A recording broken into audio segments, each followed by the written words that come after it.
हमने हमेशा सुना है प्यार अंधा होता है।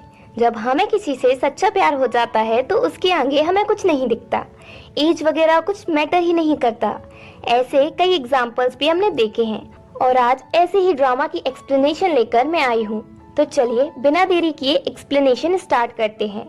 ड्रामा की फीमेल लीड वॉइस ओवर में कहती है, हम सबकी लाइफ मैरी गो राउंड झूले की तरह होती है जिसमें हम गोल गोल घूमते हुए लोगों से मिलते हैं।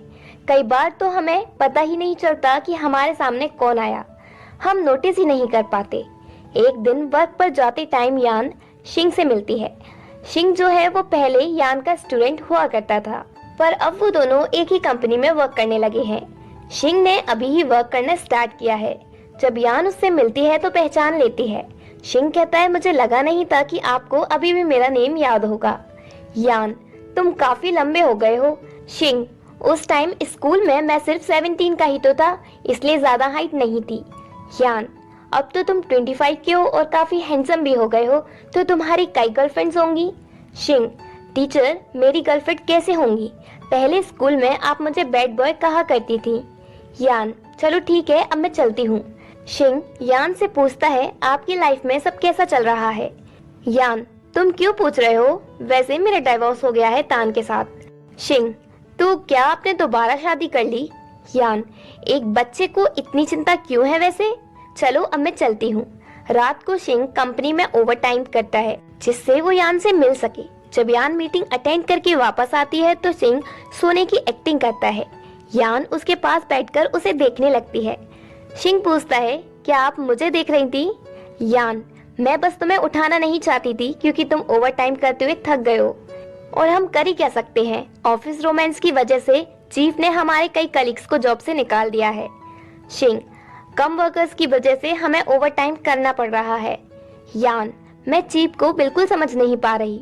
वो कहते हैं कि कंपनी में ऑफिस रोमांस अलाउ नहीं है, पर वो हायर हैंडसम और यंग मैन को करते हैं, तुम्हारी तरह।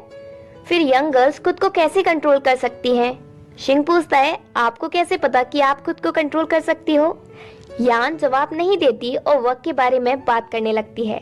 फिर वो दोनों थोड़ा अपनी पर्सनल लाइफ के बारे में बात करते हैं। देन यान को किसी का कॉल आता है और वो उससे मिलने निकलती है। शिंग पूछता है, क्या आप अपने बॉयफ्रेंड से मिलने जा रही हो? यान, एक बच्चे को इतना जानकर क्या करना?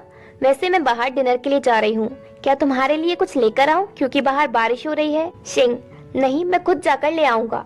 यान ने उसे नहीं बताया ना कि वो किससे मिलने जा रही है, इसलिए वो उससे गुस्सा हो गया। थोड़ी देर बाद शिंग यान को किसी मैन के साथ देखता है तो उसे बुरा लगता है। यान वापस कंपनी आ जाती है। शिंग बारिश में भीग जाता है और वापस कंपनी आता है। वो अपनी टी शर्ट उतार लेता है। शिंग काफी हॉट लग रहा था। उसे शर्टलेस देखकर यान अट्रैक्ट होती है और उसकी ही बात सोचती है। आपको कैसे पता कि आप खुद को कंट्रोल कर सकती हो? शिंग उससे पूछता है, क्या अब मैं आपको डिफरेंट लग रहा हूँ स्कूल टाइम से? यान, मेरी नजरों में तुम हमेशा ही लिटिल फ्रेंड रहोगे, अब जल्दी से कपड़े पहन लो। शिंग, मेरे पास एक्स्ट्रा क्लोथ्स नहीं है, और वो शर्टलेस ही वर्क करना स्टार्ट कर देता है। यान, अगर कोई तुम्हें ऐसे देखेगा तो सही नहीं लगेगा। शिंग, आपके अलावा यहाँ कोई नहीं है और आप तो मुझे सिर्फ अपना लिटिल फ्रेंड समझती हो, तो कोई प्रॉब्लम नहीं है। शिंग यान की बात मानता ही नहीं है। यान उसको कुछ समझाती है, तभी शिंग उस मोमेंट को याद करता है जब स्कूल में वो ऐसा टीचर उसे समझाती थी। एक दिन लंच ब्रेक के दौरान कंपनी के बाहर यान किसी मैन से मिलती है। शिंग उसे देखता है तो एम्प्लॉय से पूछता है, यान किसके साथ है?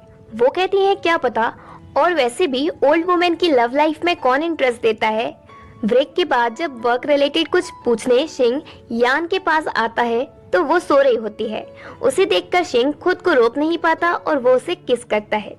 फिर वो चला जाता है। यान जाग जाती है और वो नर्वस होती है क्योंकि शिंग के किस करते वक्त वो सो नहीं रही थी बल्कि रेस्ट कर रही थी। नेक्स्ट डे जब यान वर्क पर जा रही थी तो रास्ते में शिंग उससे मिलता है, पर यान उसे इग्नोर करते हुए चली जाती है।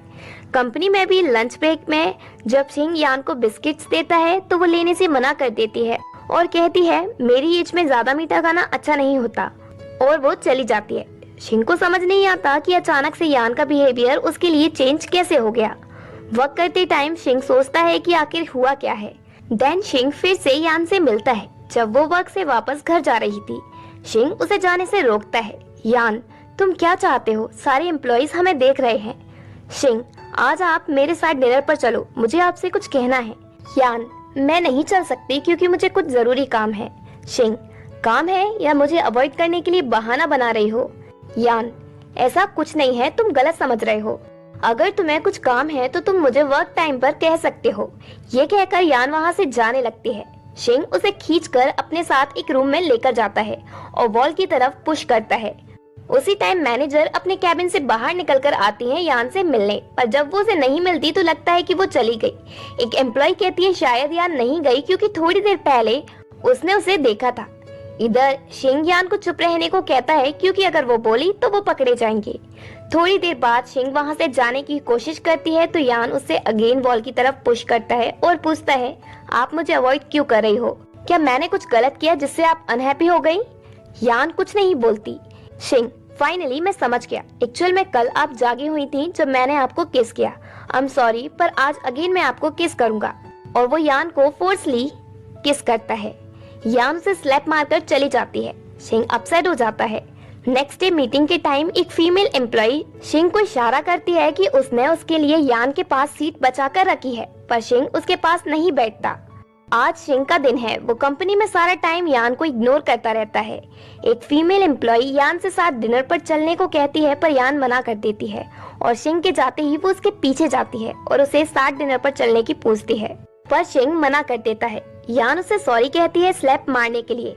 शिंग, मैं वो डिजर्व करता था। यान, हम कपल तो नहीं बन सकते पर हम फ्रेंड्स बन सकते हैं। शिंग, हम कपल क्यों नहीं बन सकते? यान, अगर हम एक हुए तो तुम और मैं अपना जॉब खो देंगे। अभी मुझे अपने घर का लोन पे करना है, बच्चे की स्कूल फीस भरनी है और अपनी मॉम को भी सपोर्ट करना है। मैं ऐसे ही कोई डिसीजन नहीं ले सकती।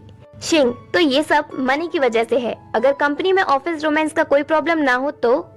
यान, तो भी हम एक नहीं हो सकते क्योंकि हम एक दूसरे के लिए परफेक्ट नहीं हैं। तुम मेरे जूनियर हो, तुम्हें अपने लिए किसी अच्छी गर्ल को ढूंढना चाहिए जो तुम्हारी एज की हो।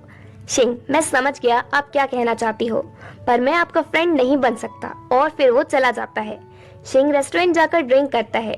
ड्रंक होने के बाद वो स्ट्रीट पर घूमता है और फिर यान को कॉल करके कहता है, आप मुझे लिटिल फ्रेंड समझना कब बंद करोगी? और इसी के साथ पार्ट 1 एंड होता है।